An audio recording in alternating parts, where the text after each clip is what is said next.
All right. Well, good afternoon, everyone. Thank you for joining us and welcome to today's Lunch Bite. My name is Andrew Outen and I'm the Historical Programs Manager for the American Revolution Institute of the Society of the Cincinnati. The American Revolution Institute promotes knowledge and appreciation for the achievement of American independence by supporting advanced study, developing exhibitions and other historical programs and tours, advocating historic preservation, and providing resources to classrooms nationwide that benefit teachers, students, and scholars alike. Since 1938, the Society of the Cincinnati has done all of this work from right here at its headquarters, Anderson House, a National Historic Landmark that was the winter residence of Lars and Isabel Anderson here in Washington, D.C., and is the focus of today's presentation. When Lars and Isabel Anderson set about designing their new home in Washington at the turn of the 20th century, it was specifically planned for entertaining heads of state, government leaders, other diplomats, family, and friends in a setting that conveyed the couple's interests and values. Since its completed construction in 1905, this role has been fulfilled in many forms, but a particularly noteworthy occasion occurred in 1931 when the Andersons, who were out of town at the time, loaned their home to the King and Queen of Siam, or now Thailand, for the Washington, D.C. portion of their trip to the United States. To accompany our current exhibition, Affairs of State, 118 Years of Diplomacy and Entertaining at Anderson House, today's Lunch Bite features the Institute's Director of Marketing and Communications, Glenn Hennessy, discussing several objects that highlight that important royal visit to our headquarters. As Glenn was also the curator of Affairs of State, he has spent countless hours, right, Glenn?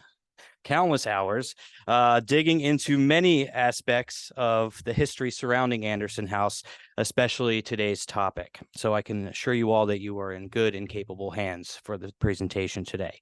But before I turn things over to Glenn, I must cover the usual housekeeping items for our friends joining us virtually on Zoom this afternoon.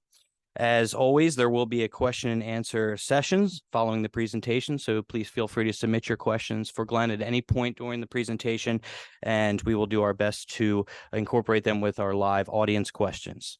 Likewise, should you have any technical related questions or comments, you can submit them by using the chat function, and one of our staff members will be monitoring that and will do their best to assist you.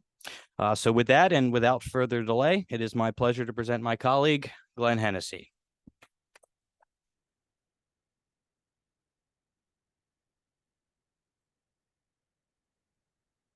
Hello. Thank you everyone for coming today. Making sure that this is open and going to go correctly. All right, welcome to today's Lunch Bite, a king and queen in Anderson House. Lars and Isabel Anderson were voracious travelers.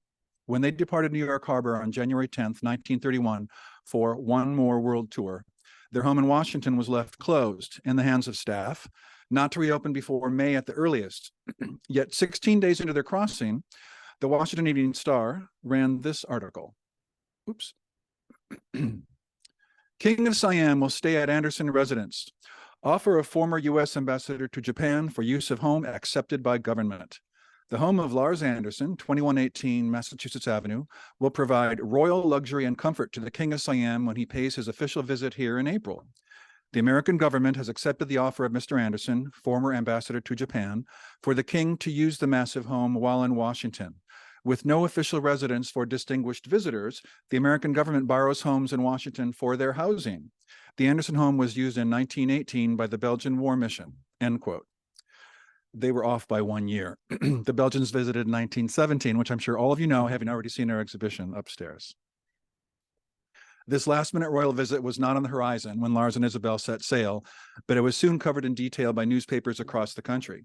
The king required an eye operation, and he chose to have it performed in the U.S. Not only do we have many online articles from the period accessible to us, but we're also fortunate to have a personal account in Lars's 1931 journal.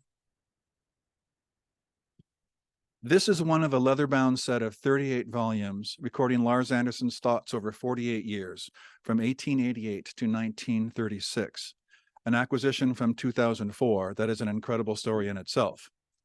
Isabel had excerpts from those journals published as a book in 1940, titled Lars Anderson, Letters and Journals of a Diplomat. Lars's original words were heavily edited for this book, not only for brevity, but also with an eye toward how the public would perceive the Andersons' legacies in the future. Isabel left out passages that would have been seen as offensive then, not to mention how they'd be received today. Isabel had 8 more years to live when it was published, and she was a professional writer with friends and philanthropic interests around the world. Perception was everything. From all accounts of their contemporaries and reading Lars's scathing viewpoints on many people and issues of the day, it's my view that it was Isabel who was the true diplomat. Throughout his journals, Lars showers praise and approbation where he feels it's due, often regarding his own brilliant ideas. But he doesn't mince words when someone fails to meet his high standards. His recordings for 1931 began with the summation, "A year of shreds and patches, again off on world cruise, on board unhappy ship Franconia. Tired ship, tired cruise. Unsatisfactory Cunard cook arrangements, bad weather. Madeira again. Gibraltar again." 1931 came in with a hectic week of preparations for our long cruise around the world. There were anxious things to be considered, our wills to be reviewed, and we had to decide what should be done in case certain friends came a crash owing to Hoover hard times while we were away. Here are the Andersons in a shipboard photo taken on the liner France in 1929, when ships still exhibited the level of service that the Lars Andersons of this world were accustomed to. But the 1929 October stock market crash had its effects on this 1931 cruise. Cunard was in financial trouble and cut its staff size to half of what Lars thought it should have been, as the RMS Franconia left New York Harbor for Spain. A few friends came down to see the Andersons off amidst a great battle of confetti, and there was a near miss with the liner France also departing. Lars described their fellow American passengers as inexpressibly uninteresting as a rule, made up of commonplace, ordinary groups, mostly from the terrible Midwest that thinks it knows it all, talking about themselves in a tiresome manner, absurdly dressed, unbeautiful, and without style or distinction. Well, Lars, tell us how you really feel.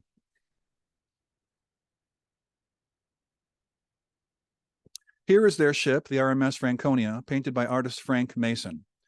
Earlier iterations of the ship with the same name had double smokestacks, and this ship was later painted white itself, serving England as a troop ship during World War II.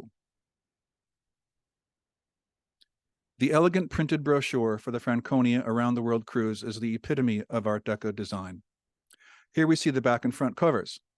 The brochure, along with a series of ads that ran in Vogue magazine, presented the destinations as exotic and otherworldly, relying on the expected images and stereotypes of the Orient that were typical in American advertising. The way these images were portrayed also fed into how the Siamese king and queen would be seen by the general public and the newspapers that covered their trip. The 4-month cruise took the Andersons to Gibraltar, Monaco, Naples, the Suez Canal, Bombay, Ceylon, Sumatra, Saigon, Java, Borneo, Manila, Hong Kong, Shanghai, Japan, and finally Bangkok before returning home. Remember, this was at a time when it was hard work, even for the wealthiest of Americans, to cross continents, as the Andersons had been doing regularly even before the turn of the previous century. This is a globe that belonged to the Andersons, onto which they etched the paths of so many of their trips. This view shows some of their more common routes around the U.S., including between their 2 homes in Washington and Boston, as well as the typical paths taken on ships out of New York Harbor. This globe is on display in our 2nd floor English drawing room. Though the 1931 cruise is not represented on this globe, previous trips around India are seen, and white dots overlaying the photo represent some of their ports of call from this trip, with a white star over Bangkok, then in Siam, now Thailand. Back to Lars, for whom fortunately the trip got better and his reports brightened. It was rather uncanny while in mid-Atlantic Ocean to have Mr. Charles Batchelder, the well-known lecturer, ask us suddenly one day if we had loaned our house in Washington for the use of the King of Siam on the occasion of his proposed visit to the United States. Where he got this surprising news we never really found out, for certainly we knew nothing about such a plan. When we reached Gibraltar, we received a long telegram from Secretary of State Stimson asking if we would loan the government our house for the days of the Royal Siamese visit to Washington. We decided to do so and sent our reply, making certain reservations, for we had seen the sad experience of people who had loaned their houses to the government on occasions when the government had put in all kinds of irresponsible servants and played havoc. Most of our officials do not know how to run a large establishment, poor dears. They have never had the chance or been brought up in its complexities. For running a large house is a real job that needs experience, and I have always maintained that it requires more sense to spend money intelligently than it does to make it. We made it a condition that our own servants were to be entirely in charge at all times, everywhere, just as if we ourselves were in the house. Rowe, the butler, and Mrs. Rowe, the housekeeper, who both had been with us for years, were to have absolute charge and responsibility for the establishment. Extra footmen and any chef and extra kitchen staff would be engaged by them. They knew the best available accommodating servants in Washington. And we were to pay all the expenses except for provisions for unusual entertaining, so that the State Department wouldn't have too much to say in the matter. We soon received word that our conditions were acceptable. In the end, we paid for everything as there was no unusual entertaining, and it simplified greatly the settling up. End of passage. Bangkok had always been on the Andersons' travel itinerary, but an invitation for a private audience with the king and queen was a last-minute surprise. Isabel described their experience after they returned in a travel talk, a formatted lecture which she often gave to audiences in Washington and Boston. Quote, "At Penang, the Siamese consul had come on board our ship and told us, much to our surprise, that the King of Siam invited us to be his guests while in Bangkok. During the voyage, our Secretary of State had sent us a wireless asking for our house in Washington for them during their upcoming stay in America. As you probably know, our government has no guest house for distinguished visitors, so it is obliged to ask private people for their house under such circumstances. When we were received by the King and Queen in Bangkok, we expressed the hope that they might accept our house in Washington as their residence during their stay there, and they in turn thanked us. After our short visit in the palace, they rose out of their chairs, I curtsied, and we backed out of the room."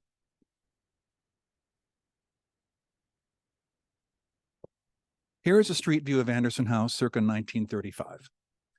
Though the Fairfax Hotel to the left had already opened in 1927, the original structure was not as wide as it is today, and there was still a Victorian row house visible here at the left, between the two structures. To the right, you can see a small part of the Patton Mansion, where four beautiful socialite daughters, usually referred to in the newspapers as the Mrs. Patton, lived with their mother. Back to Lars in a moment. To be sure, our establishment ought to know how to do things well, for they have had a good deal of experience. No house in Washington has had as many distinguished visitors and foreigners as Anderson House, and it has proved a fine setting for their entertainment. It is not too large, but it was arranged for stately functions of a limited size, and its approaches and successions of rooms and proportions make a distinguished background. We had just made some repairs and freshened it all up for our own occupancy, but especially we were glad in this instance to loan it, for all the Siamese that we had ever met in our diplomatic experience and our active social life had been exquisite people, so distinguished and cultured that we were happy to receive them in our own private places. Certainly, they are the Oxford men of the East. Almost all Siamese high officials are of the royal family. We knew their consideration and neatness, and that the house could only be made the more distinguished by their residence in it. I would say the same about its being taken over by Japanese friends. At any rate, when we came home, we found our beloved house looking more beautiful and stately and homelike than ever. So perhaps it pays to have a royal visitor every now and then to keep up the morale of the household. On every occasion when we entertained royalty, we had been asked to do so, and I fancy it was for want of a better alternative, because there was no one else willing to undertake the trouble. At any rate, I am content to feel we never sought such opportunities, for we have never gone on safari for social lions or cared for such honors. But we have felt on occasion that we were placed so that we might help out in entertaining distinguished visitors. We had official rank that warranted our doing so, and both at Anderson House and Weld, we had a setting that was suitable. We really enjoyed such experiences, although at times they proved irksome. Different embassies in Washington had asked us if we could undertake to help out a schedule of entertainment for royal guests or important delegations. Of course, always in the case of Italian and Belgian and Japanese and French visitors, we felt almost under an obligation. Having been diplomatically associated with these countries, having received decorations from them, in fact, we always found it a real happiness to recall these relations by an act of hospitality. In some cases, we were asked by friends who had more or less charge of royal foreigners. The Pells asked us in the case of the Greek royalties, and another friend asked for the royal Spanish visitors. In both cases, the guests proved so charming in themselves as to make any effort worthwhile. We were much more snobbish about royalties than about our own more ordinary run of acquaintances. When asked if we would receive at Weld, the ex-king of Greece, we declined with thanks. And when I was asked to take charge of plans for the visit of the Queen of Romania, I had the good sense to beg off, for I sensed the flop that her visit would prove. 2 days after our visit to Bangkok, where we had been the guests of the king and had been received in private audience by their majesties, the royal party started off on their trip to the United States. For the king's eyesight had been affected by a cataract, and he was to travel all the way to New York to undergo an operation. So we had been fortunate in reaching Bangkok before his departure, and on the occasion of our reception, we had been able to personally invite the king to occupy our house in Washington, and he had accepted in a charming manner. This was a gesture only, to be sure, for the arrangements had already been made through the State Department. One unusual topic of conversation with their majesties had been the eyesight of the king, for it isn't etiquette ever to mention illness of any kind in the presence of royalty. But the king brought up the matter himself. Our friend Wilmer had been the king's eye specialist on a previous visit to the States, but meanwhile had taken charge of the great hospital at Johns Hopkins and would only operate there. As it's a rule of the court of Siam that the king shall not sleep in rooms which are underneath anyone else, the king wished to take over the whole hospital during his treatment. This, of course, was impossible. And so Mrs. Whitelaw Reid offered her truly royal estate in White Plains called Ophir Hall, and there was a wing made over into a hospital where the operation was performed by a New York specialist. End of passage. On April 28th, the day the royal visitors arrived, the Associated Press reported, King Prachadpuk of Siam, an absolute monarch who intends voluntarily to give the right of suffrage to his people, tomorrow will visit the chief executive of a government which he admires. The king's half-brother died yesterday in Paris of a throat affliction. A statement issued on behalf of the king said, mourning will, of course, be observed in Bangkok, but His Majesty, as is customary in cases of functions of state, has ordered the suspension of mourning for his visit to Washington. The king, whose grandfather was to be approached only on hands and knees, met newspaper reporters in a sack suit of tweed yesterday, and he discussed his plans for government reform in Siam, Charlie Chaplin, Babe Ruth, motion pictures, and New York's skyline. During my visit to this country, he said, I shall be interested in studying this form of franchise and whether voting really expresses the will of the majority. I want to find out about the American form of voting and how the campaigns are conducted. Those things interest me a great deal. Later on, we are planning a new municipal law by which perhaps the people will be permitted to select their own councilors. The matter is being studied now. His ambition, he added, is to achieve happiness for the greatest number of people possible. His principal hobby, however, it is understood, is moving pictures. Not only does he enjoy the screen, but it has a moving picture machine which has been his constant companion on the present trip to this country for filming scenes which interest him. Back to Lars.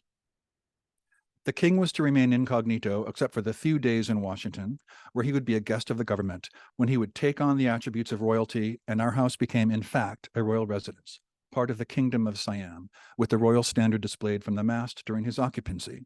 So the house was made ready, even to the footmen having white stockings to go with their livery. White instead of black generally indicates the presence of royalty. And with one of the best chefs in Washington to help out our old cook, Catherine. The king and queen and their entourage arrived on April 28th for their few days' stay and were received off their special train by dignitaries and the military and escorted to our house in state. The story of their visit is history, and the papers told of it in detail, but one amusing sidelight was that the reporters were not admitted beyond the house gates, and so never knew much about what went on inside, but one especially curious woman passed most of her time in the alley by the servants' entrance, even trying to get in this back way, and wrote some rather absurd reports which she had gleaned from the kitchen staff. In fact, our cook Catherine had the biggest write-up of any. American reporters are not by way of being especially gentle in the matter of kings and queens, but the fact the reporters did not harbor any grudge may be seen in this paragraph, telling of their reception. Quote, the king of Siam, a little man, spare of frame and small of stature, but carrying about him an aura of inexorable authority, despite his wide smile, arrived in Washington yesterday. He was accompanied by his queen, whose manner seemed somewhat like that of a runaway bride being introduced to her in-laws, but had a genuine pleasure and complete confidence that her in-laws would realize what kind of a bride the son had taken unto himself. The smiles of the king and queen were wide and genuine once they got beyond the stiltedness of formal reception, but even in these there seemed to be a warmth which was more than mere formality. A considerable crowd gathered outside the Lars Anderson home, loaned for their residence during the official stay in Washington, to watch the coming and going of the cabinet, Supreme Court members, and diplomatic corps to whom the king had granted audience. Lars Riley added in his journal, at the same time, the reporters were bitter about the young American career men of the State Department whom they sneered at as having a special ability to pour tea and wear clothes and talk small talk.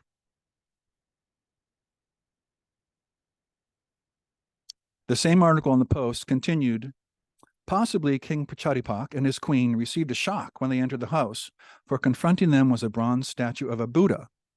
The large Japanese Buddha now in our garden stood in the front entrance foyer at the time the Andersons lived here. Over the right entrance off the foyer is the painted inscription, "Through this door come and welcome be, our friends and guests most cordially." Over the other doorway is inscribed the thought that those who entered through it shared a part in the family. Note that this photo was taken by Francis Benjamin Johnston circa 1910, and it was before those murals were painted. Back to Lars. But the papers were almost enthusiastic about the royal pair and Prince Svasti, the old father-in-law, as well as cousin of the king. This is Prince Svasti in the US that same year, but in another city. Lars continues, he was a great success with the newspaper men, for he talked to them in their own language and joshed them and said outright what he thought, to their delight. And he seems to have had the curiosity of reporters, for we were told there wasn't a corner of the house into which he didn't peek, to see how an American house was run, visiting the kitchen and the laundries with keen appreciation. He was quite old and rather irascible, but he was a good old boy at that. Princess Svasti is also a character, mother of the queen and cousin of the king, and indeed of her own husband, but many of these cousinly connections are from days past when the kings had several wives, so the relationship is not as close as the word suggests. One day the princess appeared at the front door smoking a big cheroot, and this was commented upon by the newsmen peeking in. Lars commented, as if American women and girls didn't smoke in the streets. The only difference is that a Siamese cheroot is more like a cigar, for the wrapper is made of lotus leaves that make for size and flavor. Our servants carried on everywhere except the king's and queen's rooms, into which the native Siamese valets and maids only were admitted. King Pachadipak is a remarkable man, slight and frail. He stands straight as a ramrod and is keen and vivid and wonderfully alive. And the diplomats who were received by him in a circle in the great saloon of the house told us that he was every inch a king, that he was able to talk with each diplomat on subjects of mutual interest, not with mere platitudes to carry him through. End of passage. Here I'm going to insert some shocking modernity into the story. These informal color images were taken for reference purposes by a Life magazine photographer in 1942 on the cusp of the Navy moving in for the duration of the war. We think these are the earliest color images taken inside these rooms and represent in a small way how the house may have appeared to the Siamese, with important pieces of Asian art purposefully placed in each room. The ballroom was then known as the saloon. Here is the very colorful first glimpse of the Dogaressa painting that the Siamese legation would have had as they headed upstairs. This is the English drawing room, which Lars refers to as the blue drawing room, as do many articles of the day. And today's Olmsted Gallery was then called the Long Gallery, upstairs. It was still filled to the brim with gilt furniture, 8-foot tall, electric candelabra, and religious fabrics and iconography. This particular nighttime image, the way it's lit with the camera's flash hitting all those gold surfaces, makes me think of the opening of Tutankhamun's tomb. Lars. Queen Rambai Barney was quite exquisite, beautiful in her type, and simple and shy and dignified. They are an outstanding couple, whatever their place in life might have been. With them came an entourage that just filled the house comfortably, for there were suites and rooms that exactly made the place for all the party. My Cyprus den became the Bureau of the Royal Aids. The Red Library was the office of the American Military and Naval Aids, and the Secret Service had the housekeeper's room with its special entrance. Not only is the house arranged for official use, but it is one of the most home-like houses in the world, our beloved home. Then on April 29th, the Evening Star published this chatty report. Queen takes role of U.S. housewife. Servants at beck of Siamese visitor in 50-room abode here. Along with the dignity and ceremonies of her royal title, Queen Rambai Barni of Siam today assumed the responsibilities of an American housewife. She was ushered last night into a 50-room stone house with 28 servants, and thereupon became chatelaine of the menage. Included in the staff are several sent from the Anderson home in Boston for the occasion. One of the most highly famed chefs in Washington, a Frenchman employed for many years by the late Mrs. Richard Townsend, has been loaned for the occasion. The Townsend residence, today the Cosmos Club, being almost directly across from the Lars Anderson home on Massachusetts Avenue. End of article. Lars. The king and queen remained for 3 days and went through the usual succession of functions. The president and Mrs. Hoover came to call and were received directly in the blue drawing room. The vice president, the chief justice, and the bigwigs were placed according to precedence in the long gallery, again now the Olmsted Gallery, and then introduced in order by State Department officials after the departure of the president. Meanwhile, the diplomatic corps were forming their circle in the saloon music room with less difficulty about precedence than our own democratic officials. And when the high American representatives had gone, the king and queen went down the state staircase into the saloon for their reception. It all seems to have been very well arranged. End of passage. The Washington Times of April 29th included images from Anderson House. At the top of the page center is a group of women gathered at the end of our driveway, and the shot at right shows the royals' automobile about to head to the White House as it passes by the looky-loos. These shots deserve closer inspection. This caption reads, "Crowd waiting to see King and Queen." A large crowd waited in front of the residence of Mr. and Mrs. Lars Anderson, where the Siamese King and Queen are, stopping to get a glimpse of them as they left for the White House to call on President Hoover. Leaving for the White House. This image shows Captain Beckett of the 3rd Precinct with a group waiting for the King and Queen to make their appearance. The automobile occupied by the King and Queen is shown leaving the Lars Anderson mansion for the White House. The bottom of the same page includes in it the second image showing Mrs. Hoover exiting our front door, having come back to Anderson House with the president later that same day for a tea hosted by the Siamese royal couple. The third image is the Siamese flag flying over our porte cochere. Lars reflected, "So really, the royal party had been our own guests during their stay. Everything had been well done as a consequence, and we were told of everybody's satisfaction. We received grateful letters from the president, this from the Secretary of State more formally, and a few months later from Mrs. Hoover. And from the king, we received a telegram personally signed by him. And later, inscribed photographs of their majesties were sent us. I may add that Roe, our major domo, was decorated with the Order of the White Elephant, a very good-looking insignia, which he wears on occasions of ceremonial dinners at our house, making a distinguished appearance. I had always wanted a butler wearing decorations. And so here was another wish gratified in my life. And he had won it in our service. But it was our real reward to have officials and diplomats tell us that everything had been beautifully done. The royal party left Washington on May 2nd. We had passed through the city, strangely enough, during the night before, on our own private train car on the way from San Francisco to Boston. I step aside for a moment. While we had planned to be absent while the king was at our house, our change of plans landed us in California in time to cross and reach Boston on the eve of the production of Isabel's playlet, Dick Whittington, by the Emerson College Players on May 2nd. We hurried through Washington without stopping and without anybody being the wiser, for it would have been awkward to arrive unexpectedly while the royalties were in our house. Also, I had received a wireless at sea saying that the president would like us to dine at the White House on the official occasion of their majesty's visit, which we had to decline. However, after a dear and delightful performance of I.A.'s little play, I.A. being his fond reference for Isabel, we traveled back through the night to reach Washington on May 3rd and found the house in apple pie and cheese order. And we were happy indeed, end quote. This was not taken in Anderson House, but it was taken in Washington on this 1931 trip. Even before Lars and Isabel finished their cruise, they were invited to visit the King and Queen on the last leg of their American voyage at Ophir Hall. They were asked to choose a date in late June to dine and sleep, which they did, giving Lars more opportunity to both praise and scold the details in his journal.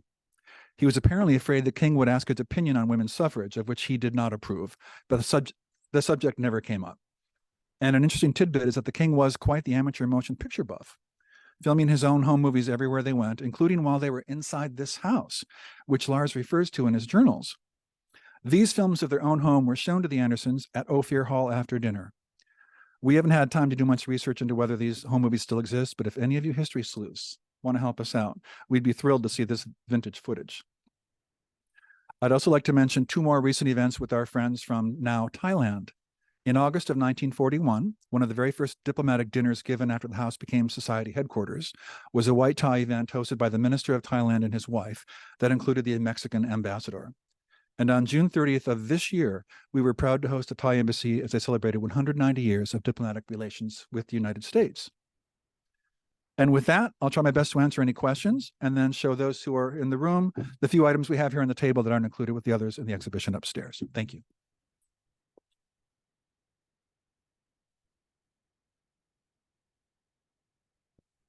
Andrew, are you in charge of questions? Anyone in the audience? Start with softballs only. Sir. Excellent presentation. Thank you. Thank you. The politics of Asia were somewhat in turmoil often, and there were hostilities between different countries. The Andersons had an immense display of objects that they were collected from Asia. In your research, did you find any record of the Andersons having asked to have certain objects removed so as not to offend royal? The question was, are there any instances known of the Andersons having removed any of their specifically Asian decor or decoration or furnishings from the house for any specific kind of visit? No. You know, obviously Lars dying in 1937 was before World War II. So they were spared that, you know, what would have been an incredibly painful period for them to have to use the house. But I've not read of any things needing to be changed for political reasons during their period. Any other questions from the crowd? Andrew, anyone online? All right, please come up and take a look at these items, and thank you all for coming.